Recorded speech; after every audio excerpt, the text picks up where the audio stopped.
SBI का net banking account बंद कर दिया जाएगा अगर मैं पैन कार्ड का KYC नहीं कराता।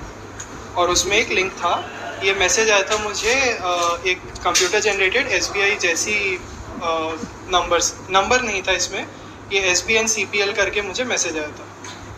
तो इसमें एक लिंक था जिसको मैंने ओपन किया, तो उस समय मुझे लगा कि ये SBI की नेट बैंकिंग वाली ही वेबसाइट है। इसमें मैंने अपने लॉगिन डिटेल्स डाले थे और उसके बाद इन्होंने पैन कार्ड का नंबर और उसको वेरीफाई करने के लिए KYC मांगा। तो उसका OTP आया, OTP मैंने वेबसाइट में डाला। फिर आधार कार्ड वेरीफाई करने के लिए उन्होंने एक OTP भेजा, उसको मैंने वेबसाइट पे डाला। एंड उसके बाद मुझे और कोई OTP नहीं आया। फिर मुझे पता चला, सडन मेरे को एक साथ मैसेज आते हैं सारे कि मेरे अकाउंट में एक FD थी, उसके ऊपर इन्होंने OD खोल ली है। एंड उसमें से OD क्या है? OD लोन रहता है सर, ओवरड्राफ्ट लोन। तो उसमें से इन्होंने करीब 2,25,000 रुपये निकाल लिए हैं 2 ट्रांजैक्शन। आप देख सकते हैं बार बार दुर्ग पुलिस जागरूक कर रही है कि ये लोग पैनिक क्रिएट करते हैं। इनको बताया गया कि इनका ये पैन कार्ड के KYC के लिए चेक कर रहे थे, पैन कार्ड के। ये लोग गूगल से डेटा जनरेट करते हैं। पहली चीज, कौन से आदमी पैन कार्ड का सर्च कर रहा है, पैन कार्ड का KYC सर्च, तो उनसे उनको डेटा मिल जाता है कि देश भर में इतने लोग हैं जो पैन कार्ड का KYC सर्च कर रहे हैं। अभी उन्हीं लोगों को फोन करेंगे क्योंकि आपको उसकी जरूरत भी है। तुरंत वो आपके पास फोन आएगा तो आदमी, लालच के साथ डर भी दिखाया जाता है कि यदि आपने KYC अपडेट नहीं किया अपने पैन कार्ड का, तो आपका जो पैन से लिंक्ड अकाउंट है SBI का, वो ब्लॉक कर दिया जाएगा। क्योंकि हर व्यक्ति को अपना बैंक का काम रहता है हर डेली लेवल की चीज़ों में। तो वो यदि SBI ब्लॉक हो जाएगा तो उससे इनका फिक्स डिपॉजिट है, उसमें बाकी है, EMI चल रहे होंगे, बच्चों का फीस देना होगा, तो हर आदमी डर जाता है।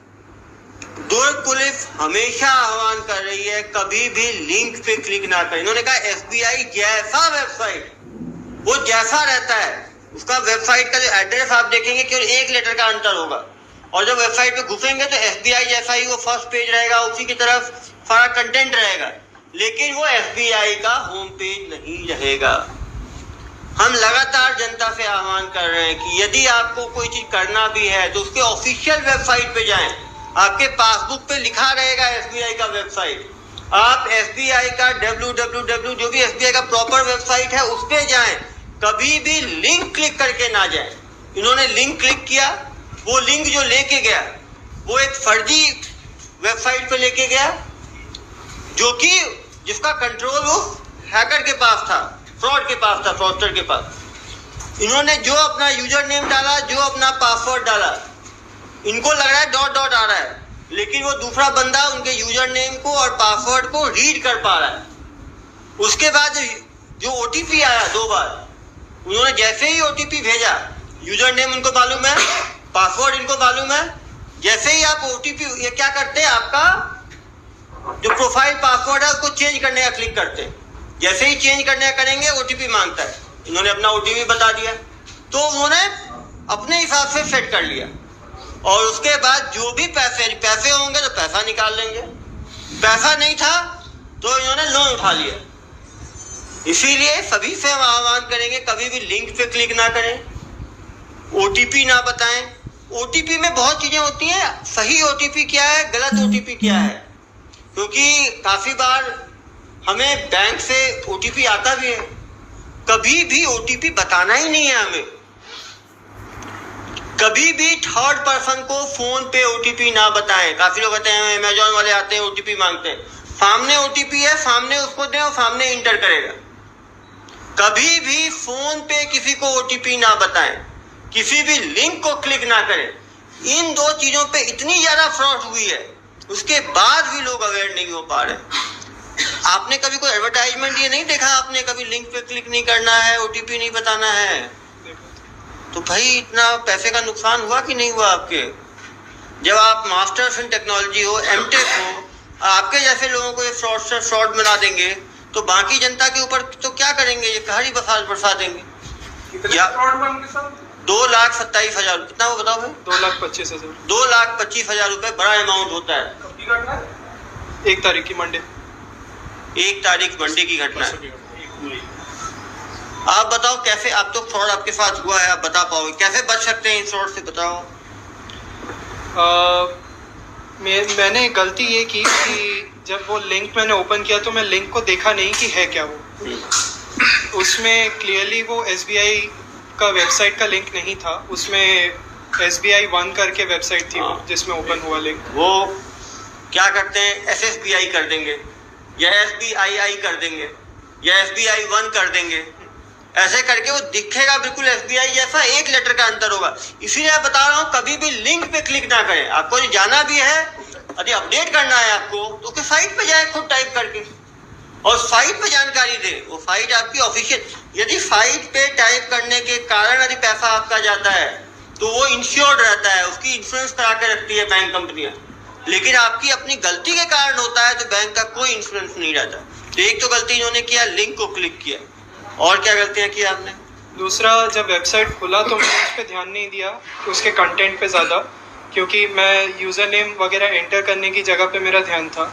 उसके हेडर पे योनो SBI लिखा था, जबकि SBI की वेबसाइट पे SBI ऑनलाइन लिखा रहता है। बिल्कुल, वो यदि होता क्या, हमारा ध्यान केवल यूजर नेम पासवर्ड बिल्कुल बोला, कंटेंट ऐसा ही दिखता है, लेकिन केवल कंटेंट पे ना जाएं, क्योंकि आप दूसरे लिंक पे यदि चले गए तो पूरा भी सेम हो सकता है।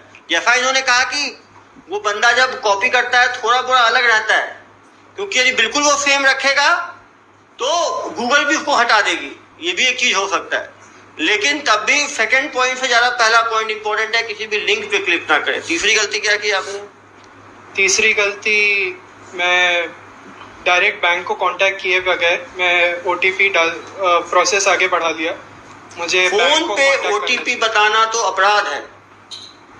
फोन पे यदि आप OTP किसी को बताएंगे तो आप मतलब फ्रॉड को न्योता दे रहे हो। ये आदत छोड़ दें, किसी को OTP नहीं बताना है। और OTP कोई भी फोन पे नहीं मांगता है, इवन कुरियर वाले आते हैं, इवन आप होटल में जाओगे तो जो OTP होता है सामने दाबना होता है। कहीं भी OTP फोन पे नहीं मांगा जाता, फोन पे OTP ना दे। उन्होंने सही बोला, यदि कोई डाउट था तो बैंक से बात करते कि आप हेल्पलाइन पे, क्या आपके द्वारा, और ये भी बहुत जरूरी है, हेल्पलाइन नंबर गूगल पे ना ढूंढे। जब हमारा फ्रॉड होता है तो हम हेल्पलाइन गूगल पे ढूंढते हैं, और गूगल पे ढूंढते हैं तो वो फिर फ्रॉडस्टर अपना नंबर ऊपर में रखता है। हमेशा जब आप बैंक में अकाउंट खोल रहे हैं तो बैंक का वेबसाइट एड्रेस, बैंक का हेल्पलाइन नंबर अपने पासबुक पे ही लिख लें। ATM ब्लॉक करने का प्रोसीजर, जिससे कभी भी आपको गूगल पे सर्च करने की आवश्यकता ना पड़े। ये तीसरी गलती की आपने। और ये 3 बड़ी गलतियों के कारण कितने का नुकसान हुआ आपको? 2,25,000। 2,25,000। कितने मिनट में निकल गए 2,25,000? 7 से 8 मिनट। 7 से 8, आप समझ सकते हैं। और वो 2,25,000 कैसे RTGS से ट्रांसफर हुए, कैसे ट्रांसफर हुए? लोन अकाउंट में उनने डिसबर्स करा के अपने उसने दूसरे बैंक अकाउंट में, बैंक अकाउंट तुरंत RTGS किया होगा, रियल टाइम ट्रांसफर। आप समझ सकते हैं 7 से 8 मिनट में पैसे ट्रांसफर हो गए। उसके बाद पैसे को होल्ड करना संभव ही नहीं है, और उसने तुरंत निकाल भी लिए होंगे उस अकाउंट से ज्यादातर पैसा। पुलिस जांच करती है, फ्रॉडस्टर्स को पकड़ती है, लेकिन इतने ज्यादा साइबर फ्रॉड हो रहे हैं कि एक को पकड़ना संभव भी नहीं है। छोटे अमाउंट वाले तो हमारे पास FIR करने आते ही नहीं है। मुझे डेली, अभी देख लीजिए 34 मिस कॉल्स हैं मेरे फोन पे। लगातार लोग फोन करते हैं, हमारा 1,000 रुपए की ठगी हो गई, 2,000 की हो गई, 3,000 की, 5,000 की। उनका तो FIR तक नहीं हो पाता। बड़े अमाउंट की हम कोशिश करते हैं फ्रॉडस्टर को पकड़ने की, लेकिन हम सभी सजग होंगे तब इन छोटे छोटे अपराधों से बच पाएंगे। क्योंकि 1,000, 2,000, 5,000 भी एक सामान्य नागरिक के लिए बड़ा अमाउंट है, और सबके लिए बड़ा है। आपके ऊपर क्या बीती, मालूम चला आपको कि 2,25,000 की ठगी हो गई आपके साथ? मेरी 2 साल की जितनी भी जमा पूंजी थी सब चली गई। 2 साल जॉब करके मैंने जो कमाया, 2 साल जॉब करके मेहनत से जो इनकी जमा पूंजी थी वो इन फ्रॉडस्टर्स ने 7-8 मिनट में खाली कर दी। इनकी छोटी सी गलती के कारण इनको इतनी बड़ी मुश्किल हुई। और ये ऐसा नहीं है कि इन्हीं के साथ हुआ, वो पैनिक में किसी के साथ हो सकता है। आप एक और चीज है, गूगल में सॉल्यूशन ढूंढने से अच्छा है फिजिकल सॉल्यूशन भी ढूंढे। एक नई आदत सबको हो गई है, कोई भी चीज हुआ गूगल पे डाला, वो चीज सही है, लेकिन सही वो जो गूगल में जानकारी गई है वो सही है गलत है ये भी आपको चेक करना बहुत जरूरी है। और समझ सकते हैं एमटेक किया हुआ व्यक्ति यदि इसको क्रॉस चेक नहीं कर पाया तो सामान्य व्यक्ति कैसे चेकअप कर पाएगा। इसीलिए आपके फोन में कितने जो भी लिंक आता है उस पे कभी कभी आपका लिंक है, मोबाइल है आपके पास जिसमें लिंक आया था?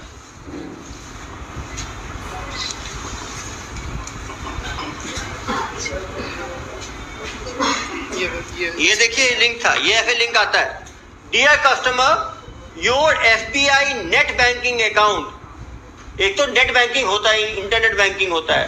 यदि आप थोड़ा ध्यान से देखेंगे तो फ्रॉडस्टर की भाषा से ही आप आधा समझ जाइएगा कि वो फ्रॉडस्टर है। Net banking account will expire today.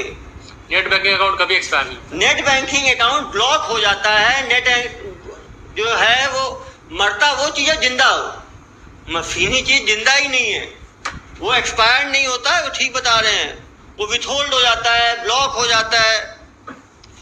To continue services update PAN to your account click. अब देखिए इनका जो वेब एड्रेस है देख के आपको मालूम चल जाएगा, https KHTRI Khatri 3qweb.app।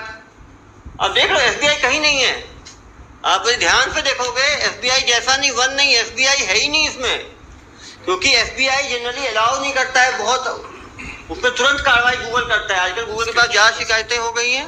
Screenshot है, मैसेज नहीं है, कोई बात जो मैसेज आया किस हेड से आया ऊपर? CP SBN CPL. ये देखिए, ये है ना, सॉरी कहाँ गया वो? ये वेबसाइट पर होगा। हाँ, ये देखिए, ये देखिए, ये सर ये सीपी आप क्लिक कर सकते हैं, जो लोग क्लिक करना चाहिए, ये है, स्क्रीनशॉट है, ये है, तो स्क्रीनशॉट ले लेंगे, भेज देना स्क्रीनशॉट ग्रुप। हाँ, आप देख रहे हैं